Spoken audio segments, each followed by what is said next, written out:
అర్జునోవాచ. ఏమా పై పైన చెప్పుకున్నాం. 104 పేజీ నెంబరు. కింద కూర్చోలేకపోతే కుర్చీలో కూర్చోండి అందరూ. అర్జునోవాచ అపరం భవతో జన్మ పరం జన్మ వివస్వతః కథమే త్వద్జానీయం త్వమదో ప్రోక్తవానితి. ఇక్కడ అర్జునుడు ఏమంటున్నాడంటే, ఇంత మాట్లాడాక అపరం భవతు బ్రహ్మ, ఈ యొక్క టీకా వివరణ చెప్పలే, ఏమన్నాడో చెప్పు ఊరుకున్నాను అంతే.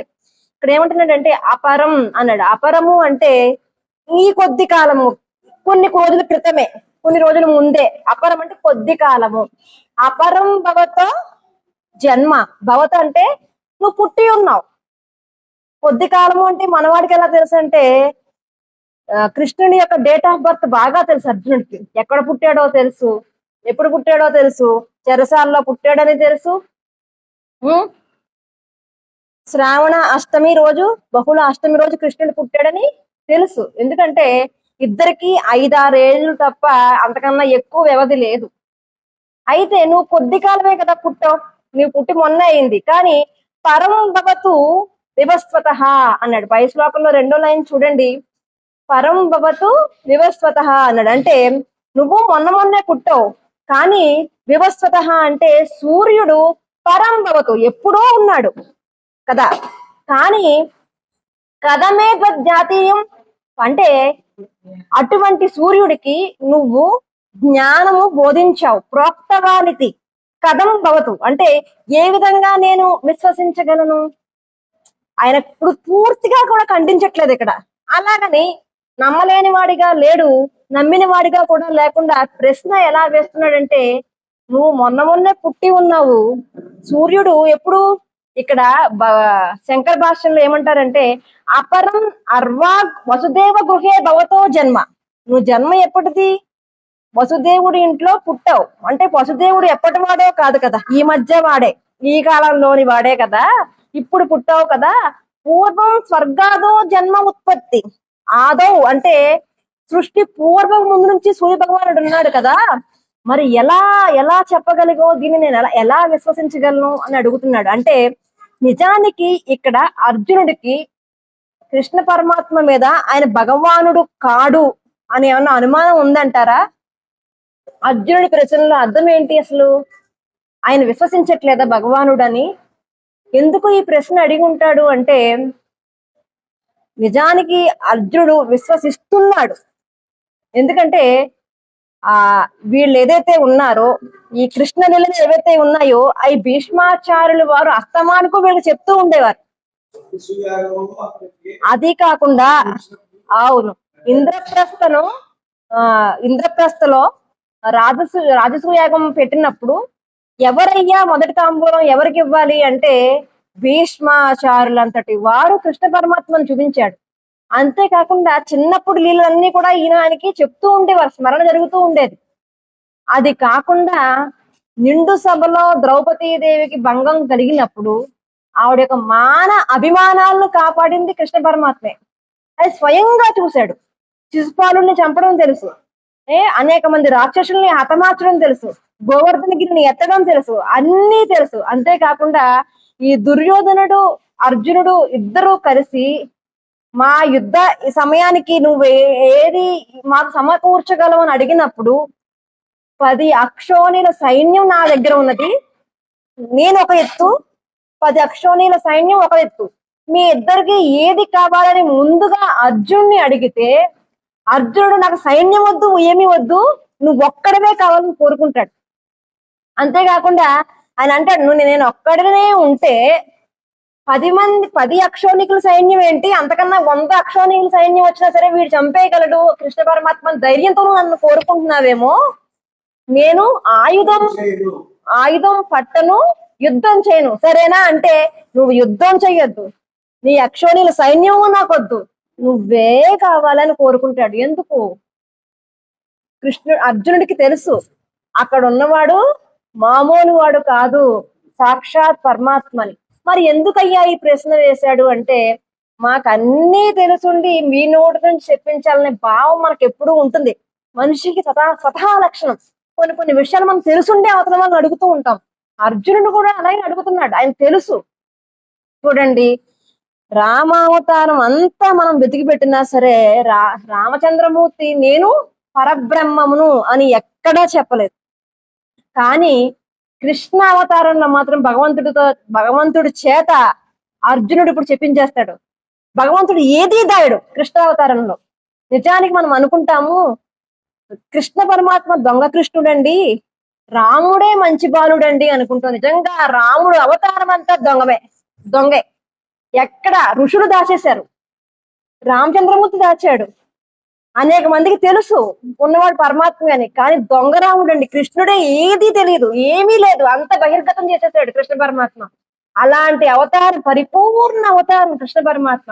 అటువంటి అవతారంలో కృష్ణ పరమాత్మ గురించి స్వయంగా ఆయనే నేను భగవాను అని చెప్పించబోతున్నాడు. ఇప్పుడు స్వయంగా ఆయన చెప్పేస్తాడు. దాయుడు నువ్వు చెప్పు, నువ్వు ఏదో ఎవరు ఏంటి అని అడుగుతుంటే ఆయన ఎందుకు ఈ ప్రశ్న అడిగాడు అంటే, శంకర్లు అంటారు వాసుదేవ ఈశ్వర అయినప్పటికీ కూడా అనేక మంది మూర్ఖుల గురించి ఈ ప్రశ్న అడుగుతున్నాడట.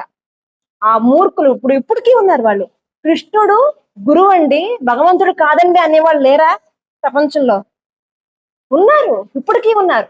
వాళ్ళందరికీ కూడా ముట్టికాయ వేయడానికి ఈ ప్రశ్న వచ్చిందేమో. మరి ఎవరన్నా అడిగితే ఎవరో కాదండి కృష్ణ పరమాత్మ జ్ఞానయోగంలో 5వ శ్లోకంలో చెప్తున్నాడు ఇక్కడ అని చెప్పి మనం భద్రకొట్టి చెప్పడానికి ఇది.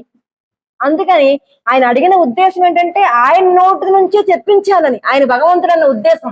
ఎందుకొరకయ్యా అంటే ఆయన ఉద్దేశం అదైతే, భగవానుడి ఉద్దేశం ఏంటంటే అనేక మంది మూర్ఖులు ఉన్నారు కదా, వాళ్ళ కోసం నేను చెప్తాను అని చెప్పి అంటున్నారు.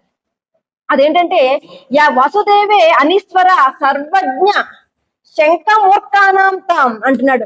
శంకర్లు ఏమంటున్నారంటే సర్వజ్ఞ, ఆయన సర్వజ్ఞుడు, ఈశ్వరుడు. ఈ విశ్వాన్నంతటినీ కూడా ఎవరు పాలిస్తున్నాడో వాడు వాసుదేవుడు.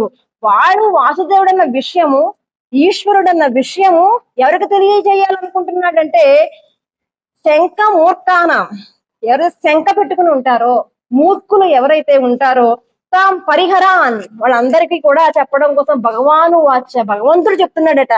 అయితే మనకి శాస్త్రం తెలియకపోవచ్చు గాక, కానీ మనకి పెద్దల మాటే ప్రమాణం కదా. శంకర్లు అంతటి వారు ఒప్పుకున్నారు ఆయన భగవంతుడని. ఇప్పుడు నువ్వు ఒప్పుకుంటే ఎంత, ఒప్పుకోకపోతే ఎంత? మా శంకర్లు ఒప్పుకున్నారండి, మేము ఒప్పుకుంటాం, అది మనం చెప్పగలగాలి. ఎవరు చెప్పారు? శంకర్లు చెప్పారు, అంతే, అందులో ఏ డౌట్ లేదు మాకు అని చెప్పగలిగేలా మనం ఉండాలన్నమాట. ఎప్పుడైతే అర్జునుడు ఈ ప్రశ్న వేశాడో భగవానుడు చెప్తున్నాడు. చూడండి నెక్స్ట్ శ్లోకం 6:5. శ్రీ భగవాను వాచ బహూనే మే వ్యతిత్తాని జన్మాని తవార్జున తాన్యహం వేద సర్వాణి నత్వం వేద పరంతపా. భగవానుడు మాట్లాడుతున్నాడు ఏమనంటే, మే అంటే నాకు, తవ అంటే నీకు, ఓ పరంతప, ఓ అర్జున, మే నాకు, తవ నీకు, మధ్య చాలా బహుమే వ్యత్యాని చాలా జన్మలు గడిచిపోయాయి.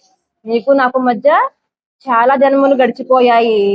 తా అహం నాకు, అవన్నీ కూడా వేద సర్వాణి వేద, నాకు అన్నీ కూడా గుర్తున్నాయి. నత్వం వేద పరంతప, నా త్వం వేద అంటే నీకు, త్వం నీకు, నత్ వేద అంటే నీకు గుర్తులేవు. అంటే నీకు నాకు మధ్య బోల్డ్ జన్మలు గడిచిపోయాయి, కానీ అవన్నీ నాకు గుర్తున్నాయి, నీకు గుర్తులేవు అంటున్నాడు. ఇక్కడ చూడండి రహస్యం. జీవుడు దేవుడు అనే పదాలు మనం మాట్లాడుకుంటే జీవుడు అంటే ఎవరు? జీవుడు అంటే కర్త భోక్త. జీవుడికి ఒక లక్షణం ఉంటుంది, వాడు ఎప్పుడు కూడా కర్మను చేస్తూ ఉంటాడు కర్తగా. అంటే ఈ నిమిషం వాడు కర్తగా ఉంటాడు, మరు నిమిషం వాడు భోక్తగా ఉంటాడు. అంటే ఈ నిమిషం కర్మ ఆచరిస్తూ ఉంటాడు. అంటే మీకు బాగా అర్థం కావాలంటే ఈ నిమిషం మనం వంట చేస్తూ ఉంటాం, ఒక గంట పోయాక తింటూ ఉంటాం. అంతే కర్త భోక్త అంటే ఇప్పుడు వంట విషయం చెప్పాను, ప్రతిదీ అంతే. ఇప్పుడు పని చేస్తాం, తర్వాత దాన్ని అనుభవిస్తూ ఉంటాం. అంటే ఒక పని, దానికి ఆలోచన, అంటే కామము, అనుభవించడం, ఇదే చక్రం. అది జీవుడి యొక్క లక్షణం అన్నమాట. మరి పరమాత్మ యొక్క, మరి ఈ జీవుడు ఎక్కడున్నాడు? వీడు దేనికి లోబడి? కర్మకు లోబడే ఉన్నాడు. కానీ వీడు ఈ శరీరం అనే దీని ఆవరణ అంటారు, అజ్ఞానానికి ఆవరణగా పూసుకుని ఉన్నాడు ఈ జీవుడు. వీడిని ఏమంటారంటే జీవాత్మ అంటారు. అయితే మరి జాగ్రత్తగా వినండి, అవతల ఉన్నవాడు కూడా ఆత్మస్వరూపమే కదా, యువతల ఉన్నవాడు కూడా ఆత్మస్వరూపమే కదా.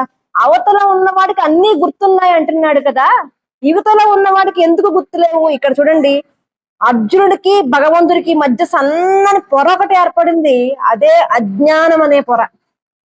దాన్ని మెల్లిగా తొలగించే ప్రయత్నం చేస్తున్నాడు భగవంతుడు, అంత ముందే చేసేసాడు.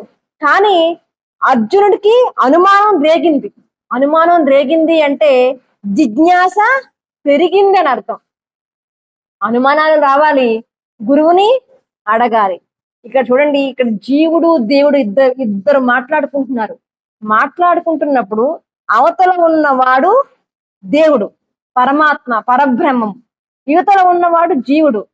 కానీ అవతల ఉన్నవాడు మనసులో ఉన్నది, యువతల వాడు మనసులో ఉన్నది ఒక్కడే. కానీ వీడికి ఎందుకు తెలియట్లేదు? వీడికి అజ్ఞానం అనే ఆవరణం చేత జీవాత్మగా మిగిలిపోయాడు. ఆత్మగా ఎప్పుడవుతాడు? అజ్ఞానం తొలగిపోతే వాడు అవుతాడు. ఎలాగండి ఎలా చెప్తారు అంటే, మనం నీటి బుడగ పేలిందనుకో ఏమవుతుంది? అదే విధంగా ఇక్కడ ఉన్నవాడు అవతల పక్క ఉన్నవాడు ఒక్కటే, వేరు వేరు కాదు. కానీ అజ్ఞానము చేత వీడు ఏమనుకుంటున్నాడంటే నేను దేహమును అనుకుంటున్నాడు. అంటే ఇక్కడ భగవాన్ యొక్క ఉద్దేశం ఏంటంటే, చాలా జన్మలు గడిచిపోయినాయి బంగారం, అంటే చాలా ఉపాధులు పోయినాయి. ఈ రోజు నువ్వు అర్జునుడివి, ఇంతకు ముందు దాని తర్వాత నీకు తెలియదు. ఎందుకు తెలియదు నీకు అంటే, నేను దేహాన్ని ఏమనుకుంటున్నాను, నేను అర్జునుడిని, నేను ఇప్పుడు యుద్ధం చెయ్యాలి, నేను ఇప్పుడు మానేయాలి అని అనుకుంటున్నావు. కాబట్టి నువ్వు దేహాత్మ భ్రాంతిలో ఉన్నావు. అది తొలగిపోతే నువ్వేమవుతావు? నేను ఆత్మని అంటాడు, నేను ఆత్మ స్వరూపాన్ని, సచ్చిత్ ఆనంద స్వరూపాన్ని అంటాడు వాడు.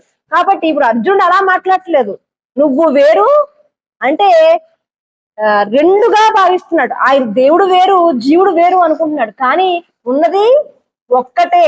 అనేక జన్మలు పోయినాయి, కానీ నీకు తెలీదు, నాకు తెలుసు. ఎందుకంటే ఏదైతే కర్మను నేను చేస్తున్నానో దాన్ని నేను అంటి పెట్టుకోను, కర్మలో నేను ఉండను. నువ్వు కర్మలో ఉంటావు కాబట్టి నీకు తెలియడం లేదు అని చెప్పి అంటున్నాడు. అంటే ఇక్కడ అవతారం యొక్క గొప్పతనాన్ని చెప్పబోతున్నాడు భగవంతుడు. ఇప్పుడు అర్జునుడికి ఎందుకు అనుమానం వచ్చిందంటే, నువ్వు లేవంటున్నాడు. ఆయన ఉద్దేశం ఏంటంటే, ఇప్పుడున్నవాడే భగవంతుడు ఆయన ఉద్దేశం. భగవంతుడు ఎప్పుడూ కూడా, భగవంతుడి లక్షణాలు ఏంటి? సర్వయాపి సర్వజీవ హృదయాంతరవాసి. ఎక్కడుందండి ఇది? ఎక్కడుంది? ఎక్కడో వేదాల్లో ఉందా? మన విశ్వప్రార్థనలో ఉంది, మన చేతుల్లో ఉంది. సర్వజీవ హృదయాంతరవాసి. అటువంటి భగవంతుడిని దర్శించాలి. దర్శిస్తే గాని ఇప్పుడు కర్మ యోగంగా అవలంబించలేడు. మనము చేస్తున్నాం, అర్జునుడు చేస్తున్నాడు కర్మ. దాన్ని యోగంగా చేయాలి, యాంత్రికంగా చేయకూడదు. అంతెందుకు, మనం ఇంట్లో చిన్న పని చేస్తాం, ఏదైనా కూర వండేటప్పుడు కూర సరిగ్గా చేయకుండా పాడు చేసామనుకోండి, బుర్ర ఇక్కడ పెట్టవా నువ్వు అంటారా అనరా మనల్ని? ఒకసారి పాడు చేస్తే ఊరుకుంటారు, 2 సార్లు 3 సార్లు ఊరుకుంటారు, 4వ సారి ఎవరైనా ఊరుకుంటారా? బుర్ర ఇక్కడ పెట్టు అంటారు. అదే విధంగా ఈ సమాజంలో మనం బతుకుతున్నంత కాలము కూడా యాంత్రికంగా చేయకూడదు. ఏది కూడా అది భగవత్ పరంగా చేయాలి. మనుషులు కాబట్టి వాళ్ళకి అన్వయిస్తుంది, కాబట్టి వాళ్ళు అలా మాట్లాడేస్తారు. కానీ నిజానికి మనం చేసే ప్రతి పని భగవంతుడితోనే సంబంధం పెట్టుకోవాలి. అందుకని భగవానుడు మాట్లాడుతున్నాడు. ఇంకా ఇంకా మీకు ఇంకా డౌట్లు వచ్చేస్తూ ఉంటాయి. ఇప్పుడు లేను అప్పుడు ఉన్నాను అంటున్నాడు. నేను ఎప్పుడు ఉన్నానని కృష్ణుడు అంటున్నాడంటే అప్పుడు ఎలా ఉన్నాడు? నిజానికి భగవంతుడు ఉద్భవించాలి అంటే ఒక స్త్రీ పురుషుల శరీరాలు కావాలా ఆయనకి? అంతకు ముందు కూర్మావతారంలో జన్మించాడు స్వామి. అప్పుడు తల్లిదండ్రుల నుంచి ఉద్భవించాడు ఆయన. తర్వాత వరాహ అవతారంలో వచ్చాడు. తర్వాత మత్స్యావతారంలో ఇంతకన్నా దారుణమైన స్థితి ఏంటంటే ఒక జడ పదార్థం నుంచి భగవంతుడు వచ్చేసాడు. నేను ఉన్నాను రా బాబు నీ కోసమని. ఎందుకు? అంతమంది రాక్షసుల మధ్యలోంచి ఒక్క పుణ్యాత్ముని కాపాడడం కోసం, ఒక చిన్న పిల్లవాడిని కాపాడడం కోసం భగవంతుడు ఎక్కడి నుంచి వచ్చాడు? జడము. సంభవం ఏంటన్నా ఈ చైతన్య పదార్థం అదేమన్నా జడంలోంచి భగవంతుడు ఉద్భవించాడు. అది తెలియడం కోసం మనం ఇవన్నీ స్మరించుకోవాలని ఈ యొక్క శ్లోకం ముఖ్య ఉద్దేశం ఏంటంటే భగవంతుడు ఎప్పుడూ ఉన్నాడన్న విషయం మనకి స్మరణకి రావాలి, గుర్తుకు రావాలి అన్న విషయం కోసం ఇక్కడ మాట్లాడుతున్నాడు. ప్రతిదీ కూడా జ్ఞానము ఎరిగి పని చేయమని చెప్తూ ఉన్నాడు అనమాట. అయితే ఈ శ్లోకం తర్వాత భగవానుడు ఇంకా మాట్లాడుతున్నాడు. అజోపి చూడండి,